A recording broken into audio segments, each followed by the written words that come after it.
माझे नाव स्वराज सज्जन भोसले आहे. मी 4थी मध्ये शिकत आहे. माझ्या शाळेचे नाव लोटस इंग्लिश स्कूल आहे. आज मराठी ॲक्टिव्हिटी शब्द ओळखा बघणार आहोत. दिलेल्या वर्णांवरून किंवा संकेतांवरून सांगणाऱ्या उपक्रमाला शब्द ओळखा म्हणतात.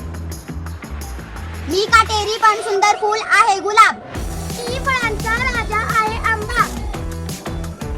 माझ्या ज्ञानाचा खजिना असतो पुस्तक. मी रात्री आकाशात दिसतो चंद्र. मी झाडांवर उड्या मारतो माकड. मी जंगलाचा राजा आहे सिंह. मी भारताचा राष्ट्रीय पक्षी आहे मोर.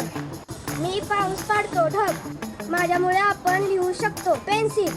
इथे आपण शिकायला जातो शाळा. मी सावली आणि प्राणवायू देतो झाड. मी पूर्वेला उगवतो सूर्य. मी विद्यार्थ्यांना शिकवतो शिक्षक. मी जंगलाचा राजा आहे सिंह.